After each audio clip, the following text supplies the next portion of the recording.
네, 안녕하십니까. 마취통증의학과 안규열입니다.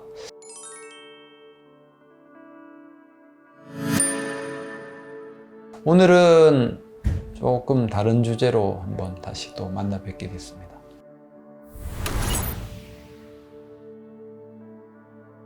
일단 대상포진에 대한 기본적인 개념들은 TV에서나 여러 군데 많이 나오거든요. 근데 저만의 어떤 방식으로 일단 설명을 좀 하고 나서 거기에 대한 치료 여러 가지 좀 말씀드릴 건데, 지금 우리가 이제 겪고 있는 게 코로나죠. 코로나가 이제 바이러스인데 돌아가시는 분부터 낫고 나도 후유증이 있는 분도 있고 없는 분도 있고 증상이 없는, 굉장히 좀 다양합니다. 이 대상포진도 바이러스입니다. 근데 그 바이러스가 우리가 어렸을 때 그게 걸리고 나면 그 바이러스가 대개는 그 체내에서 완전히 없어지지가 않고, 요게 신경입니다. 요 신경 통통한 요런 뿌리에 잠복해 있습니다.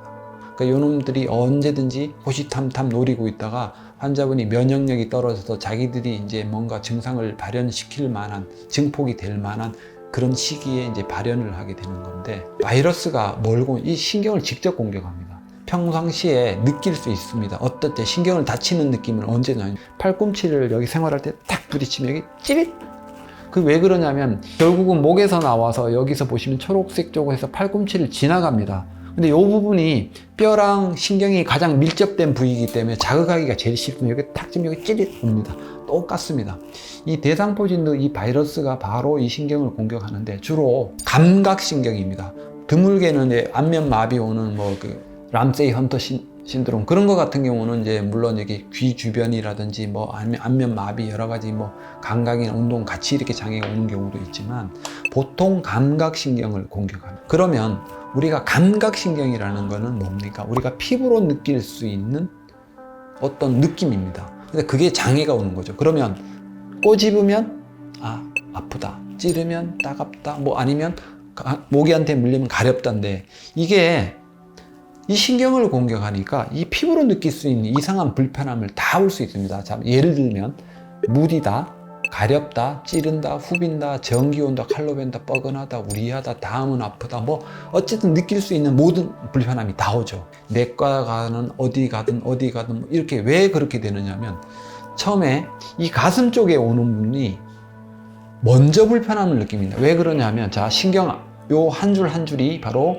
이 화면에서 한 줄 한 줄입니다. 그럼 이 가슴 쪽에 온다라는 것, 이 노란 흉추신경은 이 신경을 돌아서 갈빗대를 따라서 가슴과 배로 오게 되고, 허리 쪽은 하늘색, 보라색, 초록색은 목신경이 가는 경로입니다. 그러면 이 신경을 보통 다치게 되면 한두 개, 많으면 한 3개 이상 다칠 수는 있지만 보통 1개, 2개 정도 다치니까, 여기를 다치면 이 신경이 돌면서 가슴 쪽으로 오니까 여기가 먼저 불편함을 느껴요.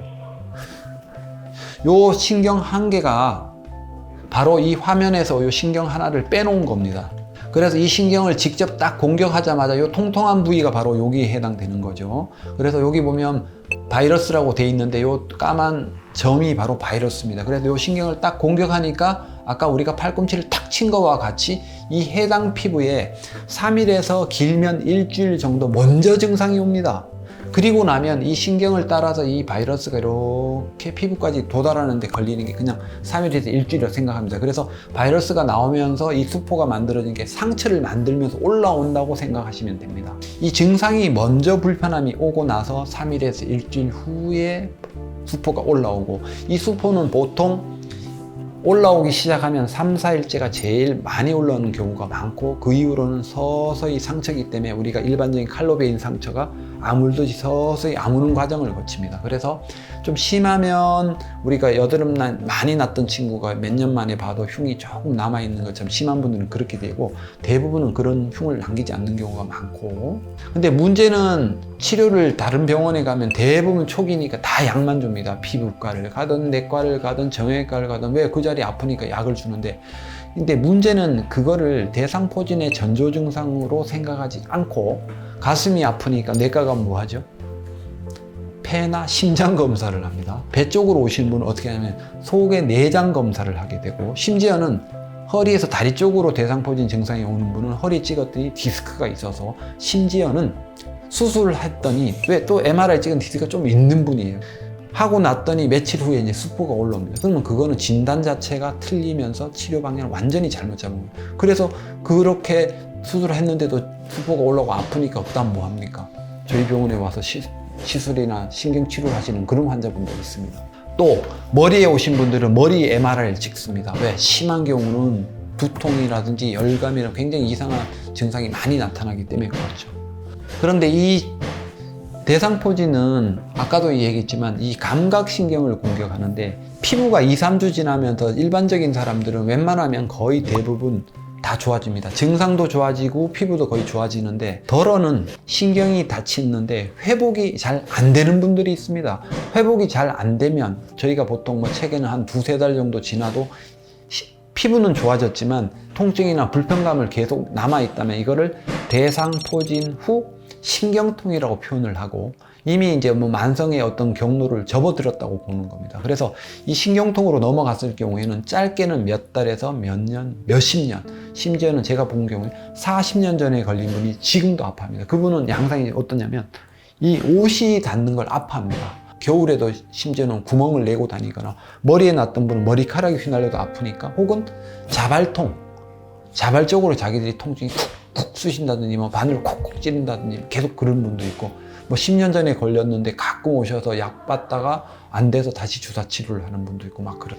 아까도 서두에서 말씀드린 게 코로나가 걸려서 증상이 없는 분과 심해서 증상이 돌아가시는 분과 여러 가지 있고 후유증이 남는 거 없는 것처럼 대상포진도 이 신경이 얼마나 어떻게 다쳤냐에 따라서 증상이 굉장히 다양하고 없어지는 분부터 평생 달고 사시는 분도 있고 그래요. 보통 저희 통증의학과에서는 보시면 아까 전에 말씀드린 게 이 신경이 다쳐서 증상이 여기에 나타나긴 하지만 이 증상이 이 신경을 따라서 왔다 갔다 합니다. 신경 줄기를 따라서. 이런 분들은 등에서 나와서 가슴으로, 옆구리를 돌아서 배로, 다리로, 얼굴로 이렇게 옵니다. 그러면 이 증상이 한 군데 국한된 게 아니라 피부에 수포가 나지 않는 부위도 불편함이 있을 수 있고 낫는 부위가 양상이 다 다릅니다. 여기는 찌르고 여기는 가렵고 여기는 뻐근하고 이게 또 증상이 또 왔다 갔다 할 수 있거든요. 그러면 이 증상들이 완전히 없어지지 않았는데 혹은 피부에 좀 많이 나거나 어르신들이 신경통으로 좀 많이 가는 편입니다. 특히 70대 어르신들은 10명 중에 한 3명 정도는 간다고 보고가 되고 있는데 그러면 피부과, 다음에 내과, 정형외과 이런 데서는 뭘 하느냐면 그냥 일단 할 수 있는 게 뭐죠? 여기에 있든 여기에 있든 여기에 있든 뭐 아무 관계 없이 그냥 대상포진이면 그냥 약만 줍니다. 항바이러스 제제와 먹는 약, 신경계통의 약을 주게 됩니다. 근데 좋아지면 끝나지만 많이 낫거나 증상이 심해지면은 빨리 조치를 취하는 게 좋습니다. 왜? 항바이러스 제제 투여를 하면서 먹는 약으로 할 수 있지 정맥으로도 할 수 있듯이 그러면 통증의학과에서는 어떻게 하느냐면 이 해당 신경 부위에 직접 외래에서는 주사 치료 저희 같은 경우는 입원 치료를 이 속에 시술을 해서 우리가 정맥 주사 맞을 때 혈관으로 24시간 약이 들어가는 것처럼 카테터라는 거를 써서 이 속에다 미세한 줄을 넣어 놓습니다. 신경 부위에다. 그러면 그 신경 쪽에다가 24시간 약을 계속 집어넣습니다. 치료도 되면서 통증이 굉장히 많이 줄거든요. 그러면 초기에 진압한 것과 늦게 한 거랑 다릅니다. 그래서 심지어는 다른 뭐 대학병원에 응급실을 가고 외래를 가고 시키는 대로 입원도 하고 치료를 다 했는데도 불구하고 나는 아직 아파. 그럼 들어보면 그 신경에 대한 직접적인 치료를 한 번도 한 적이 없는 부분이 여기 오시는 분 중에 99명, 100명 중에 99명이 그런 치료를 해본 적이 없다라는 겁니다. 왜? 특히 흉추라든지 목에 대한 신경이라든지 이런 신경 치료를 하는 데는 내과라든지 뭐 피부과, 정형외과 이런 데는 할 수 있는 치료가 아니기 때문에 그렇습니다. 뭐든지 그렇지만 뭐 3일 뭐 인터넷 뒤져보면 보통 뭐 3일에 적극 치료를 하면은 좋다. 물론 좋죠. 그런데 사고도 마찬가지로 크게 난 사고와 작게 나간 사고랑 엄연히 결과가 다르듯이 이것도 초기에 많이 다쳤을 때는 아무리 좋은 치료를 한들 후유증 어느 정도 남을 수 있습니다. 뭐 저희 병원에 오면 다 낫는다 그런 얘기는 아니고 초기에 적극적으로 치료할 필요가 있는 사람들은 다른 과에서도 보고 기본 약을 드리고 나면 빨리 가서 진료를 다른 통증의학과에 의뢰를 해서 진료를 보시고 좀 적극적인 치료를 할 필요가 있는 거고, 증상이 미미한 경우도 저희도 약만 주는 경우도 많습니다. 그런데 좀 아니라고 보면 입원 치료를 권하거나 아니면 외래 주사 치료를 꼭 하시면서 경과에 따라서 이렇게 진행이 돼야 됩니다.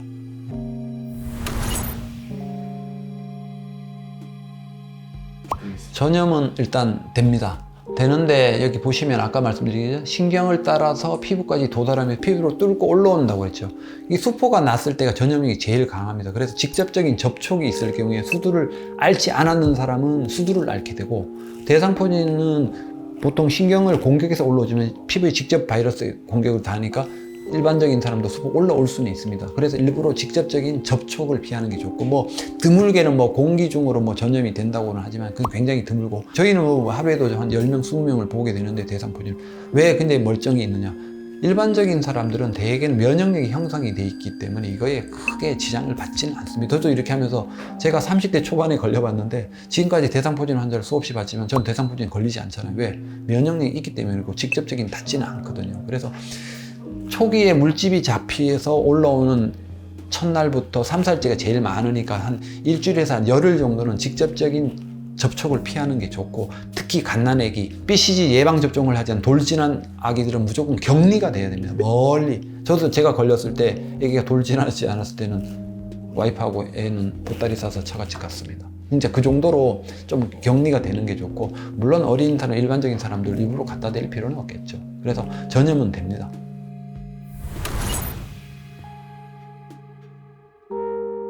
이 바이러스잖아요. 코로나 바이러스를 우리가 지금 어떻게 대처를 하고 있죠? 일단 들어오는 입구를 막지 않습니까? 그리고 면역력을 올리기 위해서 예방접종을 하고, 또 우리는 뭐 여러 가지 뭐 건강보조식품을 막 먹죠. 똑같습니다. 이것도 면역력이 올라가는 게 제일 좋고, 또 하나는 그럴 만한 상황을 많이, 면역력이 떨어지는 거는 몸이 제일 저점이 되는데, 대상포진은 대개 어르신들이 잘 걸립니다. 그 어르신들이 이제 면역력이 떨어지기 때문에. 그런데 나이, 또 하나 피곤한 거, 운동이나 일이나 너무 피곤하게 몸을 혹사시키는 거고, 놀아도 마찬가지입니다. 너무 심하게 놀아도 마찬가지고, 음식, 다이어트를 한다고 너무 무리한 다이어트를 하는 게 영양분이 공급이 안 되니 몸의 면역체계가 뭐 무너지거나 그런 거고, 스트레스, 잠을 못 자거나 여러 가지가 이게 중첩되는 그 시기에 오게 됩니다. 그리고 뭐 대개는 오시는 분들 보면 뭐 자녀분들이 어떤 결혼식이라든지 여러 가지 아니 상을 당했다든지 그런 거고, 제가 걸렸을 때는 그때가 레지던트 생활을 할 때인데, 평일에 일도 하고 밤에 당직도 쓰고 주말에 결혼식 참가하고 다음에 무슨 공연 티켓 남았다고 어쩌고, 그리고 체육대회, 이걸 하루에 몰아서 하니까 이게 몸이 견디지 못하는 거죠. 그러니까 저는 그때 30 초반이었지만 그때도 이제 걸리는 거고, 그래 봐야 저도 한 2주는 뭐 격리돼 있었고, 자다가 깬 것도 한 3, 4일은 그렇게 됐습니다. 약 먹고 하는 게 좀 되게 좋아져서 지금은 아무 증상이 없지만, 보통 사람은 그런 경과를 가지만, 지금 외래 오시는 분 중에도 결국은 이메아이 나셨던 30대 초반 분이 지금 몇 년째 지금 약 받으러 오시는 분도 있습니다. 어쨌든 몸을 제일 저점으로 만들 수 있는, 그러니까 면역력이 떨어질 수 있는 만한 그런 일을 하지 않는 게 일단 첫 번째고, 잘 먹고 잘 쉬고 마음 편하고 몸 편하고, 뭐 말은 쉬운데 그게 좀 잘 안 돼서 문제죠. 어쨌든 잘 먹고 잘 쉬시면 됩니다.